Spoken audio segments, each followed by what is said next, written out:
L'immense bassin des Grands Lacs et du Saint-Laurent, source la plus vaste et la meilleure onde, fournit l'eau quotidienne à Montréal et à 18 villes de banlieue. Conduite de béton précontraint d'un diamètre de 7 pieds, ancrée dans le béton à 1800 pieds de la rive et à 1,5 miles en amont des rapides de la Chine, plein Saint-Laurent, l'eau qui remplit constamment de l'aqueduc.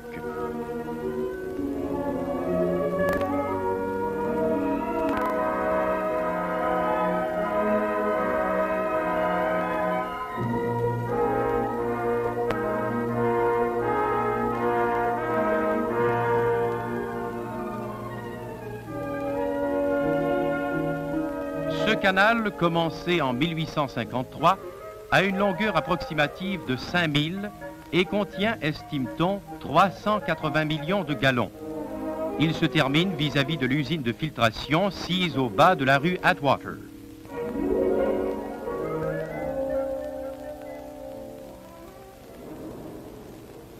Ici, 11 pompes d'une capacité totale de 400 millions de gallons par jour. Celles qu'on voit ont chacune une capacité de 50 millions par jour, élèvent de 11 pieds l'eau prise au canal et la déversent sur les filtres.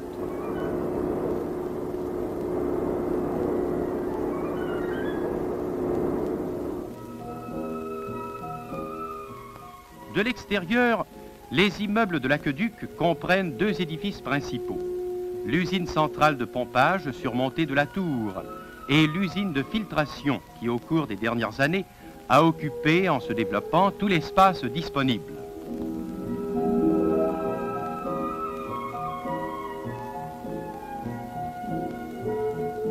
En été, le visiteur s'avance dans une attrayante allée bordée de peupliers, d'érables et d'arbustes à fleurs. Les réservoirs dissimulés sous la terre et la verdure complètent un merveilleux tableau champêtre.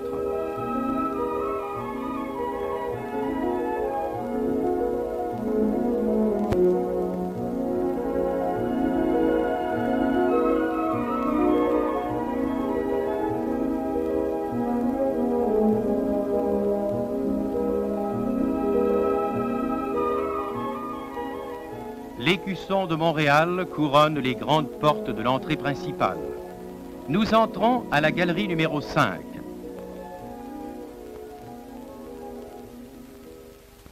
Les galeries de filtres, au nombre de 6, peuvent épurer en marche normale chacune 50 millions de gallons ou ensemble 300 millions de gallons d'eau par jour. Elles comptent chacune 16 filtres ou 96 en tout. Chaque filtre a une superficie de 1200 pieds carrés. Au-dessus des tuyaux perforés, on place un lit de 15 pouces de gravier de grosseur variée, une couche de sable d'un grain choisi et d'une profondeur de 30 pouces est superposée. L'eau brute passe à travers cette masse filtrante et se débarrasse de ses impuretés.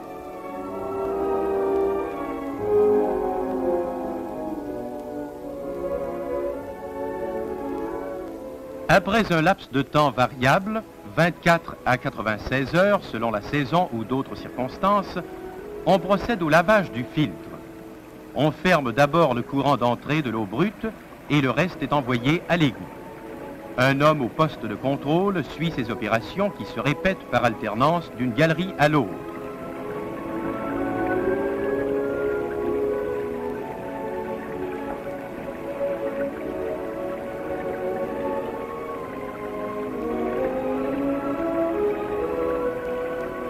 L'eau brute étant abaissée à 6 pouces au-dessus du sable, de l'air sous pression de 5 livres au pouce carré est insufflé à travers la masse de gravier et de sable et par l'agitation et la friction qui s'ensuivent, nettoie les grains de sable et repousse vers le haut les saletés en suspension. Cette opération dure de 2 à 4 minutes.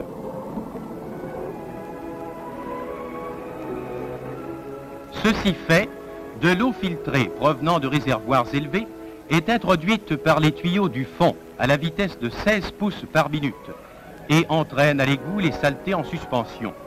Cela dure, selon les cas, de 3 à 5 minutes et on estime qu'il faut de 80 à 100 000 gallons d'eau filtrée pour chaque lavage.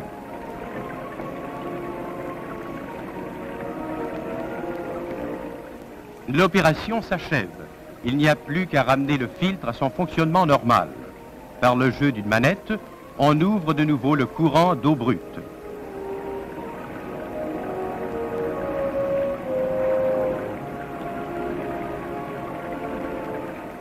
Le bassin se remplit et recommence la paisible besogne d'épuration. En marche régulière, chaque filtre peut donner 3 millions de gallons par jour.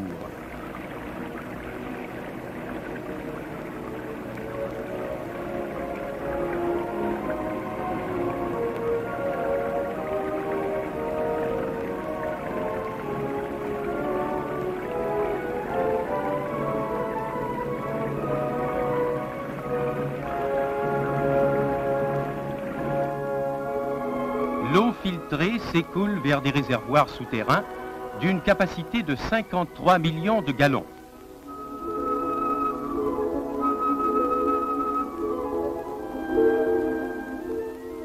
À ce total s'ajoute encore le contenu d'un autre bassin voisin de 19 millions de gallons, où l'eau afflue après avoir été au préalable traitée au chlore. Ce gaz, en effet, injecté en quantité minime mais suffisante, détruit les bactéries nuisibles et complète l'assainissement.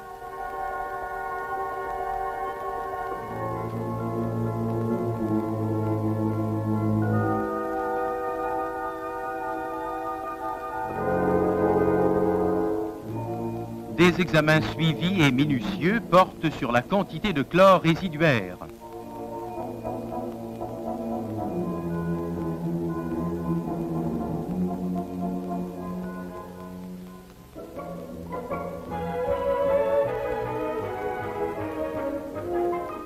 Par le contrôle manuel et l'enregistreur automatique, on ajuste constamment la proportion du gaz stérilisant. On veille à ce que sa teneur se fixe à 15 centièmes de livre par 100 000 gallons. Cette quantité est infime et sûre.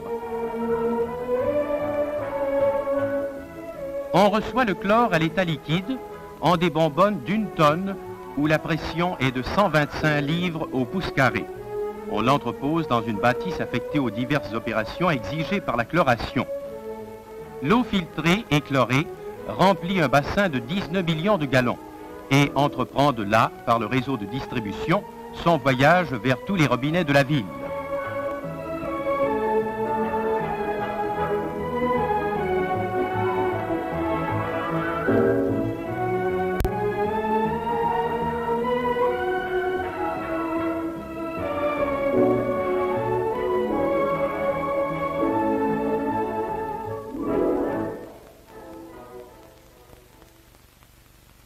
C'est de l'usine centrale du bas niveau que l'eau assainie est dirigée vers les points de consommation de Montréal et de la banlieue.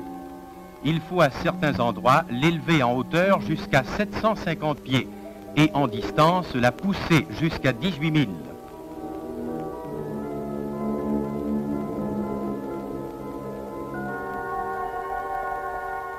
Des tableaux de contrôle témoignent du fonctionnement correct des appareils électriques, des pompes et de leur rendement. Une garde vigilante s'exerce partout.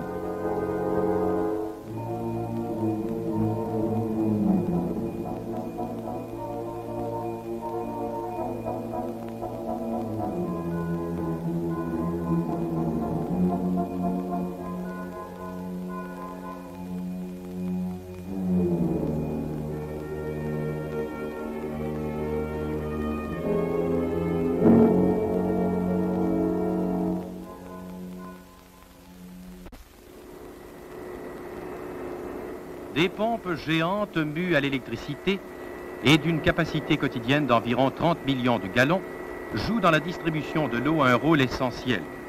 Ce sont elles qui sans arrêt refoulent l'eau traitée dans les conduites maîtresses et vers les réservoirs McTavish et Rosemont.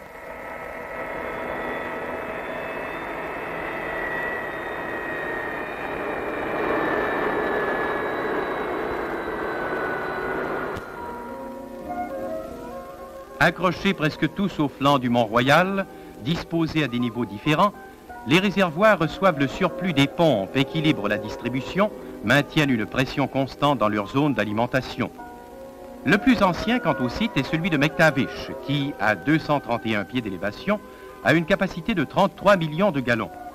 On trouve une station de pompage qui pousse l'eau vers les réservoirs plus élevés de Bellingham et de Côte-des-Neiges. Bellingham seul n'est pas couvert. À 387 pieds d'altitude, il a une capacité de 45 millions de gallons.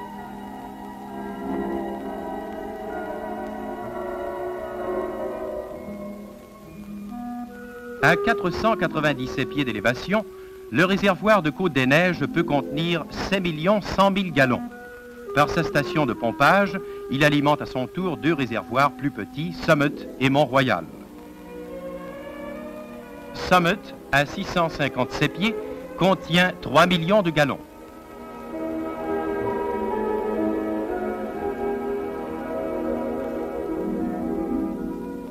Mont-Royal, à 749 pieds, peut en recevoir 180 000.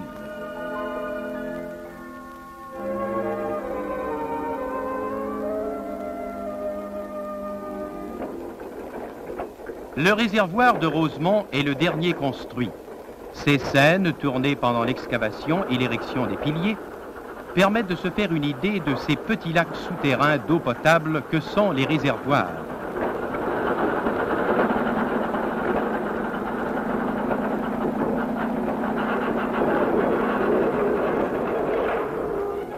Il y entre des masses de béton qui en garantissent l'étanchéité et qui forment aussi une couverture solide portant terre, gazon et arbres. À l'exception de Bellingham, les réservoirs cachent leurs eaux et ont l'aspect extérieur de parcs accueillants et paisibles.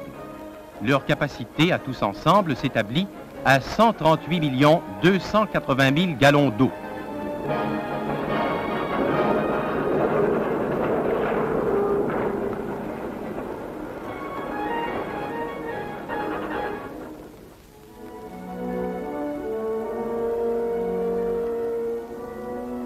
Pour sa part, celui de Rosemont a une capacité de 50 millions de gallons à une élévation de 220 pieds. Il est alimenté directement par l'usine centrale de pompage.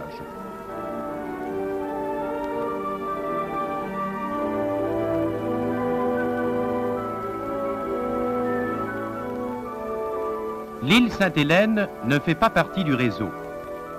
Elle a ses propres filtres et son réservoir dissimulé sous la pierre d'une tour décorative.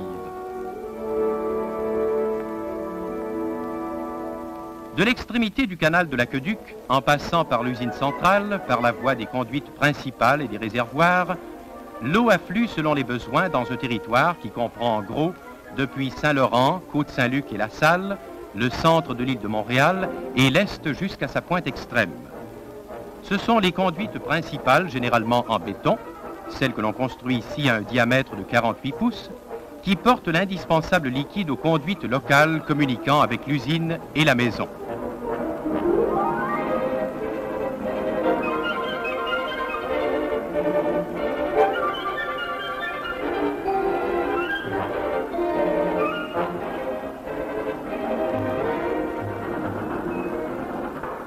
Les scènes qui vont suivre montrent la pose d'une conduite locale dans l'une des rues nouvelles de Montréal.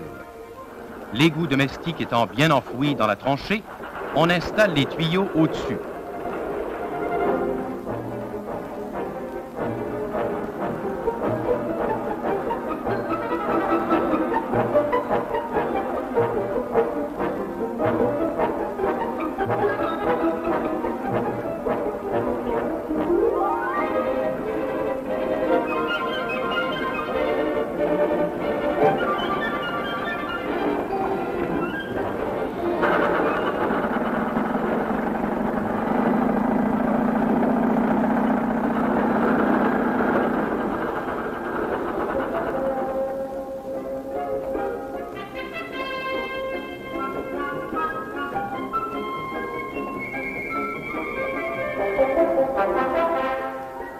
Des vannes disposées à intervalles prévus permettent de couper l'eau dans le secteur le plus limité possible, si des réparations ou d'autres nécessités l'exigent.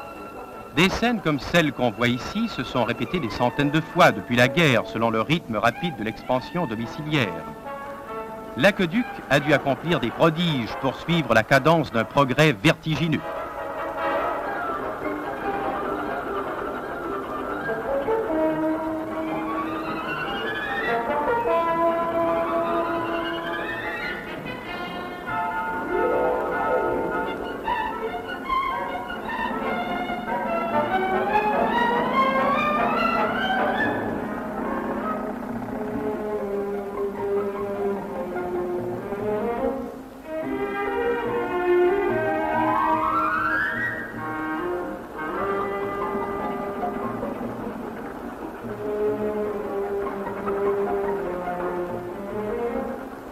Sous le pavage des rues et des trottoirs, les conduites principales, secondaires et locales s'étendent en un réseau complexe et cependant invisible.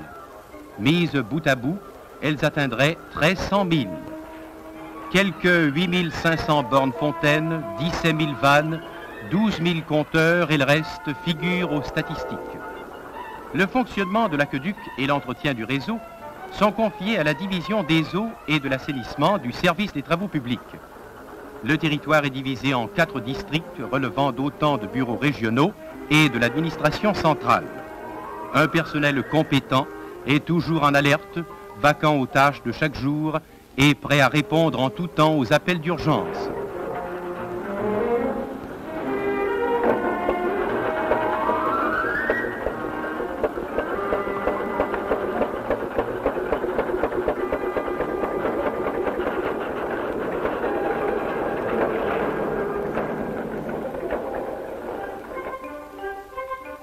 Avant d'être mises en service, les conduites nouvelles sont stérilisées. Un camion du service des travaux publics est spécialement équipé à cette fin. La stérilisation s'effectue au moyen d'une forte solution de chlore préparée sur place et refoulée ensuite dans la conduite à désinfecter. Les parois internes du tuyau, si besoin en était, sont ainsi purgées de toute contamination.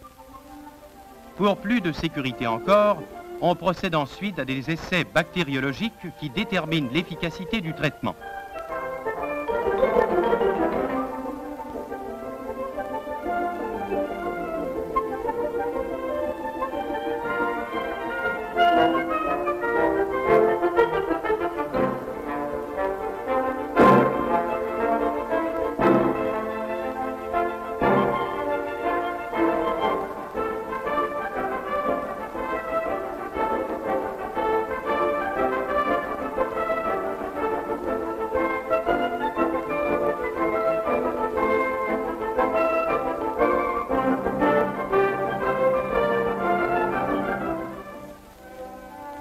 Les 1000 précautions sanitaires qui entourent la distribution de l'eau nous ramènent à l'usine de filtration.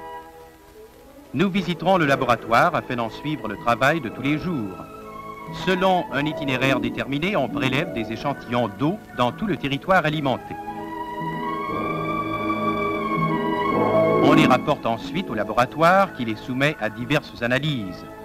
On s'assurera ainsi que l'eau livrée au public est conforme aux règles établies de salubrité.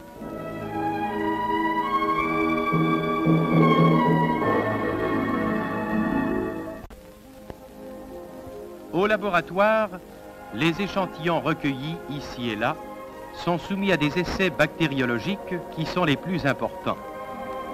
Dans un premier essai, les échantillons sont mêlés en dose exacte à des bouillons minutieusement préparés, stérilisés en autoclave et connus sous le nom de milieu de culture.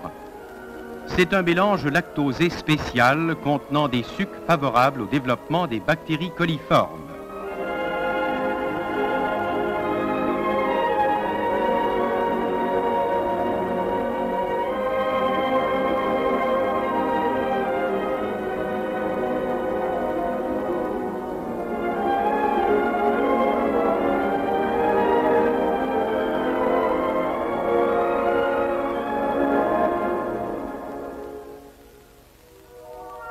L'examen permet de déceler, advenant un cas de pollution, la présence du colibacille, compagnon inséparable du bacille de la fièvre typhoïde.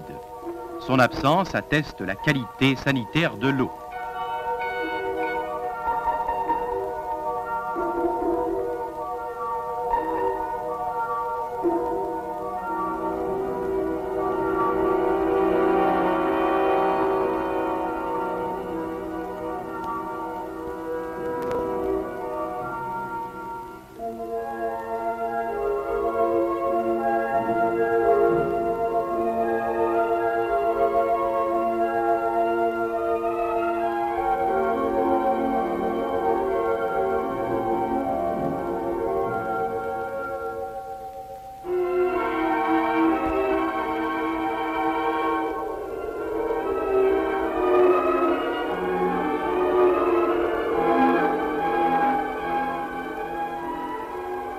Dans un deuxième essai bactériologique, on procède à l'ensemencement sur gélose.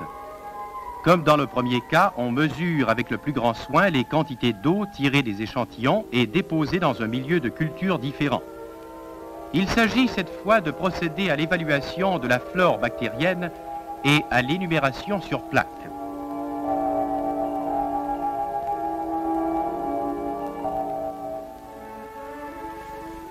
Après un stage à l'incubateur des boîtes de pétri, on pourra déterminer la quantité approximative de bactéries. Le calcul se fait à la loupe et les résultats sont inscrits au rapport. Ces essais, repris de jour en jour et portant sur des échantillons prélevés dans tout le territoire alimenté, témoignent du bon fonctionnement de l'aqueduc depuis la filtration jusqu'à la dernière étape de l'arrivée à domicile. Ils sont une précaution incessante contre les contaminations de toute origine. À l'usine même, on prélève régulièrement des échantillons aux différents stages de l'épuration de l'eau. L'eau brute d'abord, l'eau filtrée ensuite, puis l'eau filtrée et chlorée sont soumises aux analyses et essais courants.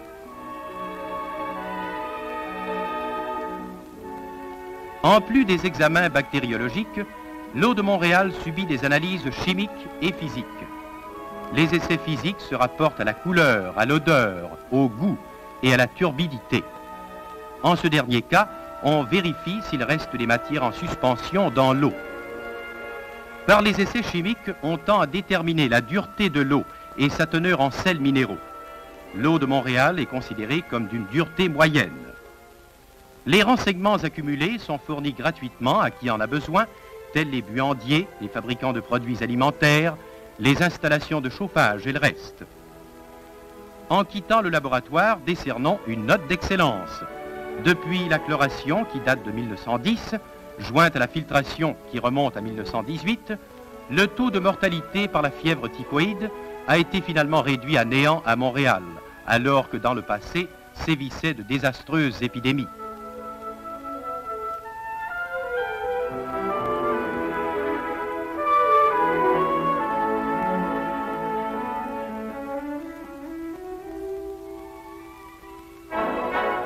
Le cycle de l'eau provenant d'un aqueduc se termine par l'utilisation. Les fontaines et petits lacs artificiels relèvent la beauté des paysages et des édifices. Les piscines, et externes ou internes, se prêtent aux joyeux réconfortants ébats des plongeons et de la nage.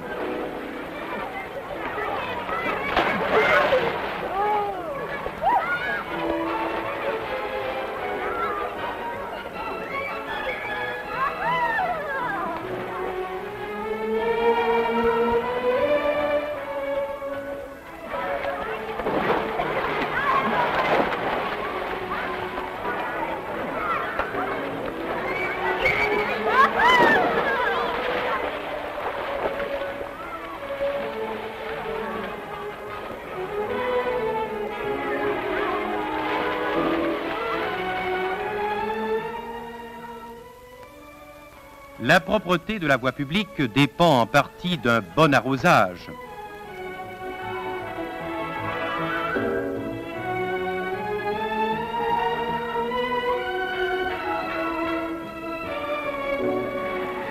Le feu ravageur recule devant son éternel ennemi, l'eau qui nous protège.